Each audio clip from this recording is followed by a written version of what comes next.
მოგესალმებით მეგობრებო, ყველაზე ხშირად დასმული შეკითხვა და მართლა მინდა რომ ავხსნა ეს კარგად. ექიმო ყელში მილი უნდა ჩამიდგათ, აი ზუსტად ამ მილზე ვისაუბრებთ დღეს. ეს არის საინტუბაციო მილი, ამ პროცედურას ქვია ინტუბაცია და ეს არის ზოგადი ანესთეზიის შემადგენელი ერთ-ერთი ნაწილი, რითიც ჩვენ ვიწყებთ ოპერაციას. სანამ ოპერაციას დავიწყებთ, უნდა დავაძინოთ პაციენტი და ჩავდგათ ზუსტად აი ეს არის ის მილი, რაზეც გვეკითხებით ხოლმე, ყელში მილი უნდა ჩავიდგათ, ეს მილი იდგმება ტრაქეაში. ტრაქეა იყოფა შემდეგ ბრონქებში, ანუ ტრაქეა იყოფა ორად, ანუ გვაქვს მარჯვენა ბრონქი და მარცხენა ბრონქი და შემდეგ გვაქვს ფილტვები.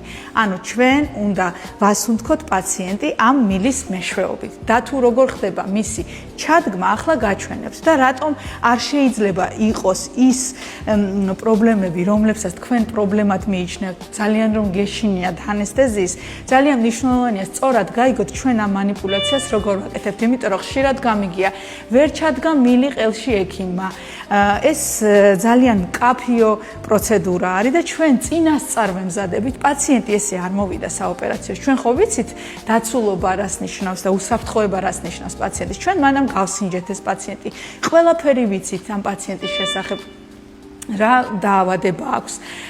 შესაძლებელია თუ არა მარტივად ამ მილის ჩადგმა, იმიტომ რომ თუ არ არის შესაძლებელი ამ მილის ჩადგმა მარტივად, მაშინ სხვა მიდგომა გვაქვს ჩვენ და ამ მიდგომაზე მე აუცილებლად ვისაუბრებ შემდეგ რილსებში. მოდით ახლა ინტუბაციისთვის თქვათ რა გჭირდება. ეს არის ლარინგოსკოპი. ჩემი ყველაზე საყვარელი და ალბათ ყველა ანესთეზიოლოგისთვის საყვარელი. ნახეთ როგორ ანათებს. აი ეს უნდა ჩავდგათ და ეს არის ის ხელსაწყო, რაც გვეხმარება იმისათვის, რომ ეს მილი სწორად ჩავდგათ ტრაქეაში. მოდით ახლა მე თქვენ გაჩვენებთ, ეს მანეკენია და მანეკენზე ძალიან მარტივია ეს ყველაფერი. ესე იგი ჩვენ ამ შემთხვევაში ეს ლარინგოსკოპი უნდა ჩავდგათ. რა თქმა უნდა, პირის ღრუში, იმიტომ რომ იქიდან ჩვენ უნდა დავინახოთ ხორხსარქველი. ამ ხორხსარქველს ახლა მე ვხედავ, მეგობრებო, და უნდა ჩავდგა მილი. ჩავდგი ეს მილი აბსოლუტურად ატრაუმულად. ამოვიღე ეს ლარინგოსკოპი, უნდა დავკეცოთ, დავდეთ, შემდეგ ხდება ამ მილის გაბერვა. ნახეთ როგორ იბერება ეს მილი. და შემდეგ ხდება უკვე ამბუსპარტით სუნთქება პაციენტის და რატომ ხდება ახლა ეს სუნთქება? ერთია რომ მე დარწმუნებული ვარ რომ მე ჩავდგი, მაგრამ ხომ უნდა შევამოწმოთ ჩემი თავი.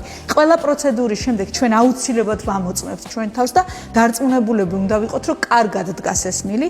ეს არის ამბუსპარტი, რომელიც მიერთებულია უკვე ჟანგბადთან თავისთავად.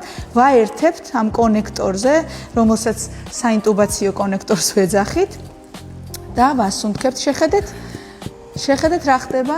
ეს არის ფილტვები, ანუ ეს მანეკენია და ეს არის ფილტვები და რა მარტივად ხდება სუნთქება. რა თქმა უნდა, პარალელურად რომ ვასუნთქებთ, პარალელურად უნდა გვეკეთოს სტეტოსკოპი და ვუსმენდეთ პაციენტის სუნთქებას აუცილებლად.